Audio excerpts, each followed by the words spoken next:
안녕하세요.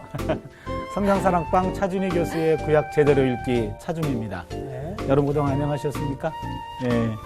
우리가 지난번에 네. 공부했던 내용을 얼마나 기억할지 모르겠는데 들었네요, 벌써. 네. 그렇죠. 역대상 29장에 네. 다윗이 성전 건축을 위해서 굉장히 많은 헌신을 해요. 네. 헌신을 하고 그다음에 솔로몬에게도 그것을 얘기해주고 백성들에게도 각자 성전 건축을 위해서 해야 될 일을 이렇게 말해주잖아요. 네. 예, 그래서 일종의 드림의 신앙이다 네. 그런 얘기를 네. 했었는데 네. 한 주간 여러분 좀 어떤 드림의 시간 내지는 다윗의 그 메시지랑 연결해가지고 어떤 생각을 좀 하셨는지 조금 좀 나눴으면 좋겠네요. 네. 그 온전한 마음으로 드려야 되는 거잖아요. 네, 그러니까 예. 중심 보시니까 그 어떤 물질보다는 근데 저는 물질보다는 어떤 그 공연 같은 거를 하면서 이렇게 드리지 않았나. 네, 예. 네. 그랬습니다. 달란트를 네, 가지고 달란트를 드리는. 하나님께 드렸다. 네, 네. 그런 그렇습니다. 생활을 그런 삶을 좀 살아왔다. 네, 참 네. 잘했어요. 예. 감사합니다. 네. 예, 예. 그리고 네. 저도 그때 마음이 어려웠었던 게 있었거든요. 그때 공부할 때. 그때 잠깐 나눴었는데, 제가 이제 수입의 절반을 주님께 네. 주겠다고, 이런 네. 이제 드리겠다고. 우리 교수님께서 재계약하면 된다고 네. 마음이 좀 네, 불편했었거든요. 네, 네, 맞아요. 그래서 정말 뭐 큰 돈이든 작은 돈이든 어차피 주님이 주신 거기 때문에 그때 배운 대로 정말 온전하게 그 마음이 중요한 것 같아서 온전하게 이제 좀 불편하지 않고 드려야겠다. 네, 그렇게 생각이.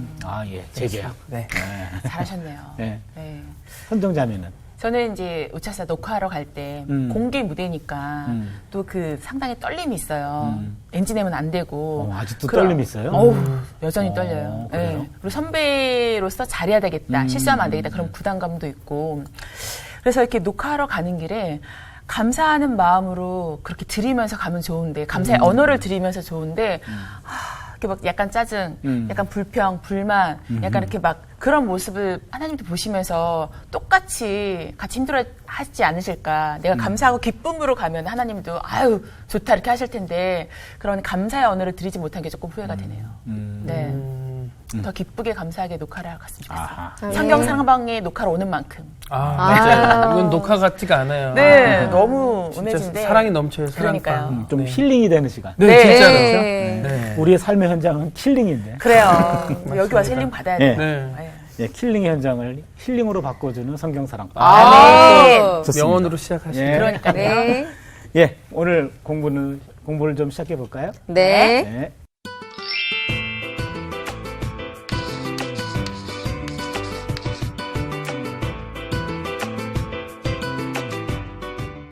예, 오늘은 솔로몬의 성전 낙성식과 네. 고레스의 칙령에 대해서 우리가 공부하려고 네. 그래요. 네. 그럼 솔로몬은 잘 아실 테고 네. 친하죠. 고레스는 누구예요?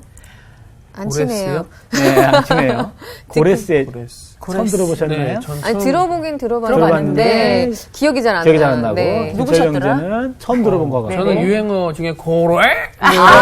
그게 그냥 떠오르고. 그 정도만. 네. 선정자매는 많이 고레스 들어봤는데. 하니까는 들어본 것 같은데 네. 누군지는 모르겠고. 네, 정확히. 정확히 모르겠고. 예, 근데 그래서 들으면 이럴 것 같아요. 맞아요. 두 사람, 솔로몬의 낙성식, 그 다음에 고레스 칙령. 둘을 볼 텐데요. 네. 먼저, 솔로몬이 성전을 지어놓고 이제 낙성식을 하는 장면이 나오는데요. 그게, 역대하 7장 1절, 2절을 이래자매가 한번 읽어주세요. 포문을 열겠습니다. 네. 솔로몬이 기도를 마침에 불이 하늘에서부터 내려와서 그 번 제물과 제물들을 사르고 여호와의 영광이 그 성전에 가득하니 여호와의 영광이 여호와의 전에 가득함으로 제사장들이 여호와의 전으로 능히 들어가지 못하였고. 네. 예. 여기 보니까, 네. 성전을 다 건축하고 나서 네. 이제 봉헌하는 거예요. 하나님께 드립니다. 네. 드리는데 솔로몬이 기도를 마치자 불이 하늘에서부터 내려와서 번제물과 제물들을 태웠고 야훼의 영광이 성전에 가득했다. 네. 이 말은 이제는 이 성전이 솔로몬이 지은 성전이 하나님이 받으시는 성전이다. 와. 그것을 인정해 주는 거죠. 와. 그래서 야훼의 영광이 성전에 가득했더라. 좋다. 그렇죠. 하나님의 영광이 가득했다. 네. 그러면 임재한다 그 네. 말이죠. 네. 이 성전에 내가 임재한다. 그리고 3절을 한번 봐주세요. 네. 진철 형제가 네. 3절을 볼까요? 역대하 7장 네. 3절.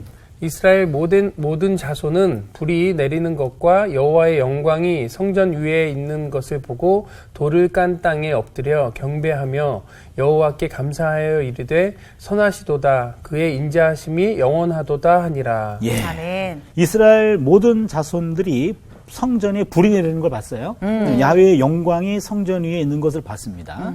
그리고는 돌을 깐 땅에 엎드려. 이 돌을 깐 땅이라는 말은 성전 바깥들이에요. 예, 성전 바깥들에서 두려움에 이것은 보통 장소가 아니구나.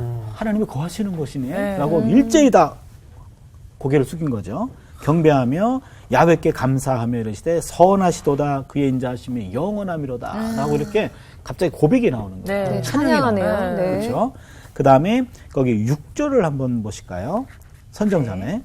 그때 제사장들은 직분대로 모셔 서고 레위 사람도 여호와의 악기를 가지고 섰으니 이 악기는 전에 다윗 왕이 레위 사람들에게 여호와께 감사하게 하려고 만들어서 여호와의 인자하심이 영원함을 찬송하게 하던 것이라. 제사장들은 무리 앞에서 나팔을 불고 온 이스라엘은 서 있더라. 예. 여기 보니까는요. 지금 5절에는 솔로몬 왕이 드린 제물이 소가 2만 2천 마리요, 와우. 양이 12만 마리라. 이와 같이 왕과 모든 백성이 하나님의 전에 낙성식을 행하니. 낙성식. 예, 낙성식. 봉헌하는 거예요. 성전을 봉헌하는 건데, 그때 제사장들은 직분대로 서 있고, 레위 사람들도 야훼 악기를 가지고 있어요. 그 일종의 레위인들이 이제는 성전 가수가 되는 거예요. 오늘날로 하면 CCM 성가대죠. 가수. 성가대. 네, 성가대가 돼가지고 서 있고, 이제는 낙성식 때 하나님께 감사하고 하나님을 찬송하는. 그러니까 이제는 예배 시간이, 네. 제사 드리는 시간에 찬송과 감사의 시간이 들어가게 되는 거죠. 예배 형식이 나오네요. 그렇죠. 여기서 이제는 제사 드릴 때 이제 찬양하고, 네. 그다음에 이제 주로 찬양은 레위인들이 이렇게 했습니다. 그거 보면은 성가대원들은 다들 그러니까 레위 사람들인 어떤 그 제사장 계통에서 그것을 한 거죠. 저도 성가대 출신인데 지금 네, 하고 네. 있는데 그 레위 그 그렇죠. 그러니까 계열의- 구별된 사람, 구별된 사람 아무나 할 수 있는 자리는 아니라고요. 아우 할렐루야. 예. 그래서 그 성가대원들의 자세가 그런 의미에서 우리가 한번 돌아볼 필요가 있어요. 네, 앞에서 설교하시는 목사님뿐만 아니라 네네. 성가대원들도 설교를 도와주는 보조 수단이 아니고 성가대 그 자체가 하나님께 드려지는 거죠. 와. 하나님의 말씀이 우리 기도를 통해 가지고 드려지고 뭐 설교자를 통해 가지고 하나님 말씀이 선포되듯이 우리 성가를 통해 가지고 하나님께 드리는 거죠. 그러니까 설교를 서포트하는 것이 아니라 네. 그 자체가 예배죠. 와. 근데 성가대도 아무나 하지는 못하잖아요. 그렇죠. 네, 정말 지금도, 달란트가 달란트가 있어야 있어야 네. 되고 그런데 제가 조금 강조하고 싶은 것은 이것도 하나의 성직이라고 하는 그런 마음의 자세로 성가대를 해야 된다. 그렇게 하셔야 하는 되겠네요, 얘기죠. 진짜로. 네. 예, 알겠습니다. 지금 레위인들부터 시작됐다는 네. 얘기예요. 네. 예, 그 낙성식이 이제 거행되는데 네. 이때 이제는 하나님께 성전을 봉헌할 때 하나님이 솔로몬에게 이제는 그 예배를 들으시고 제사를 받으시고 응답해 주는 장면이 11절 이하에 나옵니다. 예, 그래서 먼저 11절 이레자매가 한번 봐주세요. 네. 솔로몬이 여호와의 전과 왕궁 건축을 마치고 솔로몬의 심중에 여호와의 전과 자기의 궁궐에 그가 이루고자 한 것을 다 형통하게 이루리라. 예. 야훼의 전과 왕궁을 한 20년에 걸쳐가지고 이제는 건축했습니다. 그리고 나서 하나님이 성전 용도에 대해서 얘기를 해줘요. 이 성전이 내가 야훼 영광이 임하는 곳인데 어떤 일을 해야 되는 건지 12절을 우리 진철 형제가 네. 봐주세요. 밤에 여호와께서 솔로몬에게 나타나사 그에게 이르시되 내가 이미 내 기도를 듣고 이곳을 택하여 내게 제사하는 성전을 삼았으니. 네. 첫 번째 성전은 뭐 하는 곳이죠? 기도. 기도를 듣고 기도를 듣고 제사하는 기도를 듣고 성전. 제사. 네. 듣고. 그래서 첫 번째 성전은 제사하는 곳. 드리는 집입니다. 예배. 제사 드리는 집. 네. 예. 여기 보면은 제사집이라는 말이 나오는데 제사집, 제사하는 성전. 이 네. 제사라고 하는 말은 하나님과 백성이 만나는 것을 뜻합니다. 만나는 거예요. 그러니까 제사는 교제의 수단입니다. 그런데 이 제사를 통해서 하나님과 교제하고 하나님과 교통한다는 거예요. 네. 하나님과 소통하기도 하고요. 네. 그러면 제사를 드린다라는 것에는 5가지 의미가 있어요. 첫 번째는 감사의 의미가 있고, 네. 감사하고, 두 번째는 이제는 교제. 교제. 하나님과 교제하는 겁니다. 네. 교제고, 세 번째는 속죄. 속죄. 네, 우리 죄를 속함받고, 네. 네 번째는 하나님과 화해하고, 화해. 그 다섯 번째는 간구하는 거죠. 간구. 예, 그래서 제사 드리는 집에서는 늘 감사가 있고, 그 다음에는 교제가 있고, 속죄가 있고, 화해가 있고, 그리고 간구가 있는 곳이죠. 아, 감사가 첫 번째네요. 예, 예. 와. 그래서 우리의 사정을, 그러니까 하나님과 화해하고 우리 사정을 다 아뢰는 그런 장소죠. 네. 그러니까 하나님과 교제하는 자리. 바로 이게 오늘날 우리가 교회에서 드리는 예배가 바로 이런 교회가 이런 모든 기능을 다 하고 있는 거죠. 그래서 성전의 용도는 첫 번째는 제사 드리는 집이다. 네. 그리고 15절에 가면은 또 하나의 용도가 나옵니다. 선정자매가 봐주세요. 잘 들어보세요. 네. 이제 이곳에서 하는 기도에 내가 눈을 들고 귀를 기울이니리. 예. 기울이는 거. 기울이니. 귀를 기울인다. 예. 아까 우리 선정자매가 하고 싶었던 말일 텐데 기도. 기도하는 집. 그렇죠. 어. 16절, 17절 선정자매가 한번 더 읽어주시겠어요? 네. 16, 17절. 네. 예. 이는 내가 이미 이 성전을 택하고 거룩하게 하여 내 이름을 여기에 영원히 있게 하였음이라. 내 눈과 내 마음이 항상 여기에 있으리라. 내가 만일 내 앞에서 행하기를 내 아버지 다윗이 행한 것과 같이 하여 내가 내게 명령한 모든 것을 행하여 내 율례와 법규를 지키면 네. 여기 지키면까지. 보면은요. 지키면까지. 16절을 보면은 네. 지금 이는 내가 이미 이 성전을 택하고 거룩하게 하여 내 이름을 여기에 영원히 있게 하였습니다. 내 눈과 내 마음이 항상 여기에 있느니라. 하나님의 눈과 마음이 있는 곳. 그게 성전이라는 얘기죠. 아, 네. 좋다. 네, 그래서 이제는 하나님 내가 여기 영원히 있으면서 너희들이 오는 사람들에게 내가 귀를 열고 내가 마음을 열고 너희들과 교제하겠다. 그래서 성전은 지금 2가지였어요. 네. 뭐였죠? 예배, 2가지. 제사. 제사하는 집, 제사와 기도. 기도하는 집. 예, 제사하는 집과 기도하는 집. 네. 이렇게 이제는 용도가 좀 더 분명해지고 네. 그리고 역대하 7장에서 가장 유명한 역대기 전체 본문에서 가장 중요한 본문이 하나 들어가 있어요. 어디예요? 유명한 본문이기도 네. 하죠. 14절 본문인데 이레자매가 한번 봐주세요. 와우. 네. 제가 또 중요한 구절을. 가장 유명한. 네. 내 이름으로 일컫는 내 백성이 그들이 악한 길에서 떠나 스스로 낮추고 기도하여 내 얼굴을 찾으면 내가 하늘에서 듣고 그들의 죄를 사하고 그들의 땅을 고칠지라. 아멘. 네. 들어본 말씀 아니에요? 이거 찬양 예. 있잖아요. 찬양 나의 있어요? 백성이 다 겸비하여 주께 기도하며 그 있잖아요. 오. 랩이 됐네요. 있어요? 네. 있어요. 네. 그의 얼굴을 구하여서 악한 길 떠나며 하늘에서 듣고. 네, 죄송합니다. 네. 성가대 출신이 다르네. 그럼요. 네. 엘토. 오. 아, 네. 엘톤데 나도 지금 소프라노네요. 처음 듣는데. 저도요. 그래요? 네, 저 근데, 처음이에요. 레위인 찬양이 같았어요. 찬양이 꼭 붙어야 될 그런 말씀이에요. 아. 굉장히 유명한 말씀입니다. 네. 그러니까 역대기에서 가장 유명한 구절이라고 얘기할 수 아, 있어요. 그래요? 근데 여기에 조금 아쉬운 게 있는데 네. 이게 지금 내 이름으로 일컫는 내 백성이 그들의 악한 길에서 떠나 네. 그다음에 스스로 낮추고 네. 기도하여 내 얼굴을 찾으면 이렇게 되어 있는데 히브리어 순서는 이렇게 되어 있지 않아요. 아. 히브리어 순서는 네. 첫 번째가 스스로 낮추고 아. 스스로 낮추고 그다음에 두 번째가 기도하여 내 얼굴을 찾고 악한 길에서 떠나면 아. 요게 왜 이렇게 번역되는지 좀 아쉬워요. 그러니까는 히브리어 그 순서 자체가 중요한 건데 맞아요. 우리말 번역하면서 그 중요도를 좀 놓친 모양이에요. 그래서 요 첫 번째 순서가 지금 낮추는 거고 네. 두 번째가 뭐라 그랬죠? 찾고.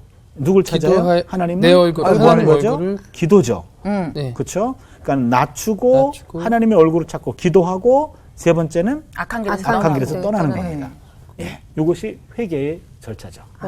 네. 예, 낮추고 기도하고 악에서 떠나는 겁니다. 낮추고 기도하고 악에서 떠난다. 예, 진정한 회개의 길은 겸비함으로부터 시작되는 거죠. 겸비함. 겸비함. 자신을 낮추는 겁니다. 아, 내가 알고 보면 나도 아무것도 아니군요. 내가 아무것도 아니었네, 하나님. 내가 뭐 굉장히 잘난 줄 알고 유명한 사람인 줄 알고 했더니 아무것도 아니네요. 라고 스스로의 자리를 인정하고 낮추고 그리고 나서 하나님의 얼굴을 구하는 거죠. 하나님의 얼굴을 구한다는 말은 원래 예배를 드리는 장면을 이야기해요. 얼굴을 구한다. 그러니까 하나님 앞에 와서 낮추고 얼굴을 구하고 그 다음에는 악한 길에서 떠나는 것. 이것이 진정한 회개다. 예, 자신들을 낮춘 유대 왕들은 은혜를 받았고 그 다음에 자신의 땅에 대한 용서를 받았어요. 역대하 32장 26절 선정자매가 한번 봐주세요. 32장 26절이요. 히스기야가 마음의 교만함을 뉘우치고 예루살렘 주민들도 그와 같이 하였으므로 여호와의 진노가 히스기야의 생전에는 그들에게 내리지 아니하니라. 히스기야가 마음의 교만함을 뉘우치고 네. 예루살렘 주민들도 그와 같이 하였으므로 진노가 그에게 내리지 않았다. 아유, 감사하다. 이런 식으로 낮출 때 하나님이 낮출 때 그들을 하나님이 찾아와 주시는 네, 네. 만나주시고. 만나주시고 그리고 또 하나 중요한 것은 이 땅을 고치리라. 아. 그들의 땅을 고칠지라. 땅을 고치겠다. 땅을 고치겠다라는 말은 인간이 지은 죄로 이 땅이 고통받고 있어요. 네. 땅이 병들고 있어요. 네. 땅이 아파하고 있잖아요. 네. 그런데 이런 환경 문제가 날로 이렇게 심각해지는 우리 시대에 우리 인간들이 스스로를 낮추고 그 다음에 하나님의 얼굴을 찾고 그리고 악에서부터 떠나면 땅은 고쳐진다 이 말이에요. 오는 게 있죠, 그렇죠? 네. 환경 파괴되는 건 인간들이 죄악과 탐욕으로 인해서 네, 맞아요. 환경이 네, 파괴되는데 그렇죠.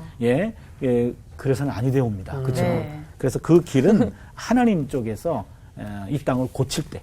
과연 고칠 수 있는 방법은 인간들이 낮추고 하나님의 얼굴을 찾고 악에서 떠나라. 그러면 이 땅을 고치리라. 그런 얘기죠. 이 순서가 중요한데 네. 이 순서를 우리말 성경에는 좀 섞여 있는 것을 이번 기회에 좀 바로 잡았으면 좋겠어요. 네. 낮추고 기도하여 얼굴을 찾으며 악한 길에서 떠나면 네. 하나님이 땅을 고치리라. 예, 그리고 이제는 우리가 솔로몬의 낙성식에서는 교회의 어떤 교회, 내지는 성전의 용도를 얘기했고, 네. 제사하는 집, 또 하나 뭐였죠? 기도하는 기도하는 집. 집이었다. 네. 예, 동시에, 그리고 우리 회개의 길은 낮추고, 그다음에는 얼굴을 찾고, 그다음에는 악을 떠나. 그러면 하나님이 땅을 고치겠다. 그런 네. 얘기였고, 마지막 하나 주제를 또 다룰게요. 고레스의 칙령입니다. 고레스. 고레스. 고레스, 드디어 고레스가 나왔어요. 고레스. 고레스는요, 페르시아의 왕이에요. 역대하 36장 잘 몰랐네요. 22절, 23절. 네. 이래 자매가 한번 읽어주세요. 네, 고레스를 한번 알아보겠습니다. 네. 바사의 고레스 왕 원년에 여호와께서 예레미야의 입으로 하신 말씀을 이루시려고 여호와께서 바사의 고레스 왕의 마음을 감동시키매 그가 온 나라에 공포도 하고 조서도 내려 이르되 바사 왕 고레스가 이같이 말하노니 하늘의 신 여호와께서 세상 만국을 내게 주셨고 나에게 명령하여 유다 예루살렘의 성전을 건축하라 하셨나니 너희 중에 그의 백성된 자는 다 올라갈지어다 너희 하나님 여호와께서 함께 하시기를 원하노라 하였더라. 네. 여기 보시면 바사왕. 바사왕. 바사가 어딜 가리키죠? 북이스라엘? 네? 바사. 몰라요. 몰라요. 네. 메데 바사. 그러면 바사라는 거는 페르시아를 말해요. 아, 페르시아가 바사예요? 예, 예. 페르시아를 성경에서는 바사로 표현했어요. 네. 예. 우리가 지금 역사를 조금만 좀 봐야 되는데요. 네. 722년 하고 587년 하고 539년. 다 주전이에요, 주전. 그걸 다 외우고 계시는 정말 대단하세요. 아니에요. 주전 722년에 북왕국이 망해요. 누구한테 망하죠? 북왕국은? 아수르에게 망해요. 아시리아. 아수르 왕. 아시리아. 아시리아. 성경에서는 아수르에게 망해서 요거를 아수르 통치기라고 얘기해요. 그다음에 587년에 유다는 누구한테 망하죠? 설명해 주세요. 바벨론에게 망해요. 바벨론. 예. 요 시대는 이제 바벨론에게 587년에 유다가 바벨론에게 완전히 망합니다. 네. 587년에는 예루살렘 2차 침공 때 망해요. 그리고 나서 이제는 539년 이후의 역사가 또 펼쳐지는데 539년에는 바벨론은 페르시아에게 합병이 돼요. 그 바람에 여기 333년 333은 알렉산더가 등장하는 겁니다.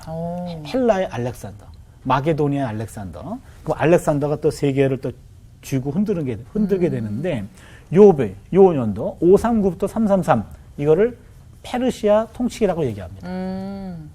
예, 그래서 우리가 지금 어디까지 와 있냐면 지금 여기 와 있는 거예요. 아, 539년에. 네, 역대하. 지금. 역대하. 네. 맨 마지막 여기 와 있는데요. 539년에 바벨론이 드디어 망하고 페르시아에게 합병되고 난 다음에 페르시아의 초대 왕인 고레스가 칙령을 내린 겁니다. 아, 이것을 이제는 고레스 칙령이라고 얘기하는데 네.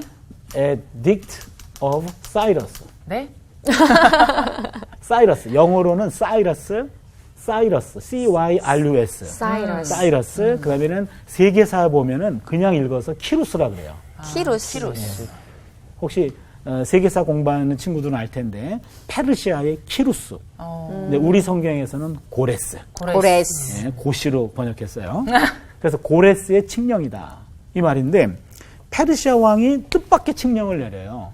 네. 어떤 칙령을 내리냐면 지금 바벨론이 포로로 끌려갔는데 바벨론 포로로 끌려간 사람들이 졸지 539년에 주인이 바뀌었어요. 네. 페르시아로. 네. 그렇죠? 근데 페르시아에서는 어떤 방식을 취했냐면 너희들이 오늘 본문을 보세요. 네. 네. 하늘의 신 야훼께서 세상 만국을 내게 주셨고 나에게 명령하여 예루살렘에 성전을 건축하라 하셨나니 너희 중에 그의 백성 된 자는 다 올라갈지어다. 너희 하나님 야훼께서 함께 하시기를 원하노라 하더라. 네. 뜻밖의 칙령을 내렸어요. 지금 바벨론 포로로 끌려온 사람들은요. 587년에 바벨론의 느부갓네살 왕은 예루살렘 성전을 파괴했습니다. 그리고 예루살렘 성전 안에 있었던 많은 그 거룩한 기구들을 다 뺏어갔어요. 네. 바벨론으로. 근데 페르시아 왕은 그것을 돌려줍니다. 유다민들에게 돌려주면서 너희들의 수건 사업인 예루살렘에 돌아가서 성전을 재건하라. 이렇게 한 거예요. 왜 그랬을까요? 주님이 하시는 거. 하나님을 예, 경외하는 하나님이 일단은 왕이었나요? 하나님이 그렇게 임재하셨죠. 명령했다고 나와 있죠. 네. 예. 여기서 상당히 중요한 대목이 나오는데요. 지금 이거를 고레스의 칙령이라고도 아까 말씀드린다 그랬죠. 네. 아시리아하고 우리가 지금 다 공부했는데요. 아시리아하고 바벨론하고 페르시아가 세계를 이렇게 주름 잡았던 대제국이었습니다. 대제국이란 말은 여러 소국가들을 지배하고 있는 거죠. 네. 그럴 때 이들이 식민 정책으로 채택했던 방법이 조금 달라요. 아시리아 같은 경우는 아시리아가 아시리아가 북왕국을 무너뜨렸죠. 사마리아를 무너뜨렸죠. 네. 사마리아 사람들을 잡아다가 열방에다가 흩어놓고 놓고 맞아. 그 지역 사람들을 붙잡아다가 사마리아에 강제 이주시켰죠. 네. 쌍방향 강제 이주 정책. 네. 기억나시죠? 그때 서로 말씀하셨- 섞어놨다고 네, 그랬죠. 네, 네. 섞고 나서 사마리아 사람들은 인종이 혈통이 섞이고 네. 언어가 섞이고 네. 종교가 섞였다. 기억나시죠? 네. 예, 쌍방향 강제 이주 정책.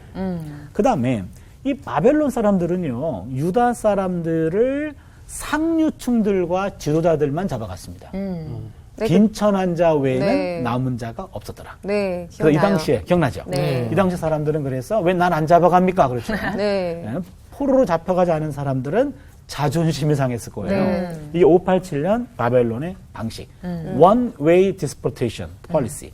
일방향 네. 강제해주 정책이죠. 네, 네, 네. 이게 지금 바벨론이었고, 네. 네. 그 다음에 페르시아는 네. 네. 관용 정책입니다. 관용. 관용. 그건 뭐예요? 예, 지금 바벨론 포로 관용을 끌려가는 베푼다. 사람들을 네. 그 사람들이 원하는 대로 배려해 주. 원하는 대로 너희들이 원하는 바가 뭐냐? 본국 귀환입니다. 그래 가라. 어머. 뭐 하고 싶냐? 좋다. 성전 건축입니다. 지어라. 이런 거죠. 아니 그게 무슨 포로야? 네. 고레스의 칙령 정말 다르네요. 다르죠. 방법이. 네. 다르죠. 네. 이 고레스 칙령은요. 고레스라는 사람이 무슨 착해서가 아니에요. 왜 그랬을까요? 이게요 다 의도가 있는 겁니다. 아. 무슨 의도가 있냐면 네. 지금 페르시아 입장에서는요. 지금 이만한 땅덩어리에 살고 있는, 땅덩어리를 내가 지금 지배하고 있는데, 여기에 있건, 여기에 있건, 여기에 있건, 다 나의 신민이에요. 그렇잖아요? 네네네. 그러면은 이 사람들이 원하는 바를 어느 정도 수용하고, 그 다음에 이 사람의 요구가 충족이 되면 되는 거예요. 대제국의 요구는 두 가지입니다. 하나는 군 징집, 또 하나는 조공. 그러니까 이 페르시아 제국의 식민지라고 하면 두 가지 의무만 지으면 돼요. 전쟁이 필요할 때, 군 징집할 때 남자들이 징집에 응하고 네. 의무적으로 임하고 그다음에는 세금 바치는 거.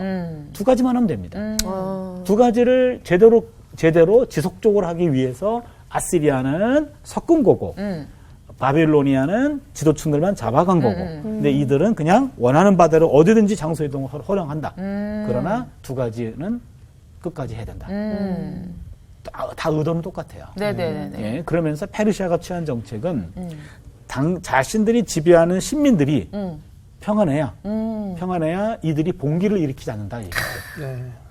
머리 좋네요. 머리 좋죠. 네. 또 한 가지는 지금 그 당시 또 중동 지역을 보면은 일종의 남서쪽 페르시아를 중심으로 보면 남서쪽 페르시아는 오늘의 이란이에요. 아. 바벨론하고 아시리아는 오늘날의 이라크 지역입니다. 예, 이라크 지역. 아시리아는 티그리스강 유역에 있고 바벨론은 유프라데스강 유역에 있어요. 그래서 아무튼 이라크 지역이고 여기는 이란 지역인데 이들에게서 가장 요주의 제국은 이집트 제국이에요. 이집트. 이집트의 나일강 문명, 네. 그다음에는 이쪽에 메소포타미아 문명, 두 문명이 충돌하고 있는데 항상 이집트의 침공을 대비해야 됐습니다. 그렇다면 페르시아에서 이집트 침공을 맨 먼저 저지할 수 있는 곳은 이스라엘이에요. 그래서 이스라엘 유다 사람들을 이게 페르시아와 친근한 관계로 유지시켜 두는 것. 이것이 페르시아의 국가적 이익에도 부합하는 거죠. 그래서 페르시아의 이 키루스가 취한 정책은 윈 하는 거예요. 페르시아에게도 윈, 그 다음에 유다 백성들에게도 윈. 성전을 건축하는 일이 허용되었기 때문에. 그래서 지금 역대하에서는 거기서 내용이 끝나게 됩니다. 예, 그러면은요. 칙령까지 내리고 이제는 네. 성전에 들어가라. 이제 본국에 들어가서 네. 성전을 건축하라. 네. 이런 것으로 끝납니다. 그래서 맨 마지막에 너희 하나님 야훼께서 함께 하시기를 원하노라 하여. 축복까지. 예, 축복으로 끝나죠. 예, 그러면은요. 지금 우리가 역대하 공부를 이제는 역대기 공부를 다 마치는데요. 네. 역대기 보면은 맨 마지막에 나라는 망했습니다. 나라는 지금 끌려갖고 539년에 고레스 칙령이 내려요. 그 다음에 538년에 귀환합니다. 귀환하고 나서 성전을 이제는 재건해요. 그게 이제 에스라 니에미야 시대 때의 과제가 되죠. 예, 요 과제가 되는데 이때 맨 마지막이 나라는 빼앗겼지만 그러나 마지막 역대기 말씀은 희망으로 끝납니다. 그러네요. 항상 그래왔던 것 같아요. 그렇죠. 잘 지적했어요. 패턴. 예, 성경에 있는 모든 내용들은요. 나라가 망했습니다. 포로로 끌려갔습니다. 네. 그러나 절망적인 상황에서도 마지막은 희망이에요. 예, 그래서 성경은 희망의 신앙입니다. 네. 네. 성경은 절망적인 상황에서 나온 문헌인데 그럼에도 불구하고 맨 마지막은 희망과 성도로 끝을 내고 있습니다. 이것은 오늘 우리에게 주는 메시지가 큽니다. 네. 예, 지금 어떠한 상황에서도 내가 포로된 상황이다, 절망적인 상황이라 할지라도 그래도 그곳에 희망은 있다. 아멘. 그러니까 하나님은 그것을 보고 계신다. 아멘. 그러게 하나님이 보고 계신다는 말은 함께 하신다는 얘기죠. 네. 거기에는 희망이 있다. 희망을 놓치지 않는 것, 그것이 바로 신앙인이죠. 아멘. 네. 그래서 열왕기에서도 바벨론 포로로 끌려간 여호야긴 왕의 사면 복권으로 끝냈습니다. 희망을 보여줬어요. 네. 역대기야도 고레스 왕의 칙령을 통해서 너희들이 돌아가라. 야훼와 함께 하시기를 원한다. 이런 식으로 끝내고 있습니다. 네. 그래서 우리가 사실 신앙이라는 것은 희망을 놓치지 않을 때 그것이 바로 참 신앙인의 모습이다.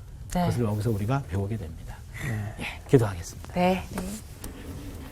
하나님, 솔로몬의 낙성식과 그리고 고레스의 칙령을 통해서 우리가 많은 것들을 또 배웠습니다.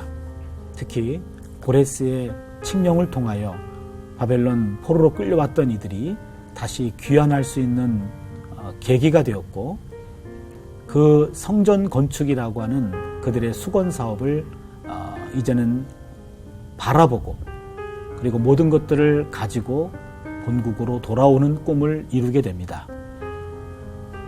비록 포로의 상황에 있고 절망의 상황이지만 그러나 하나님의 마지막 말씀과 마지막 멘트는 희망이고 격려고 위로인 것을 우리가 압니다.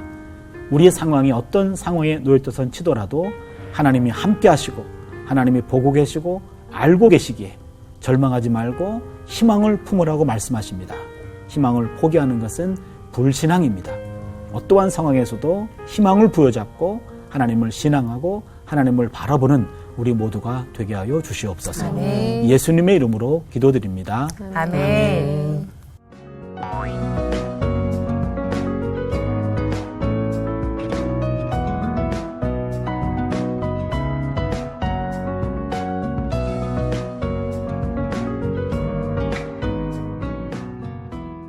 솔로몬의 낙성식 그리고 고레스 칙령 오늘 말씀을 통해서 성전의 기능 그리고 절망의 상황에서도 하나님은 마지막까지 희망의 말씀을 우리에게 주셨다.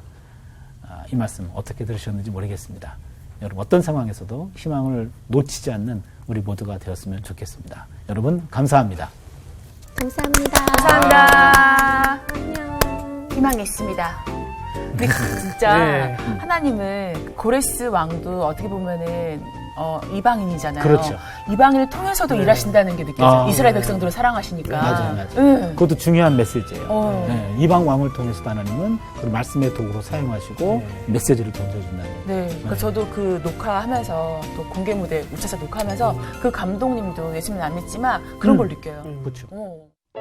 프로그램에 도움을 주신 분들께는 성경 사랑방이 제공하는 책과 CCM 음반, 그리고 성경을 쉽게 만날 수 있도록 만화로 제작된 최고의 자습서 성경 2.0을 드립니다.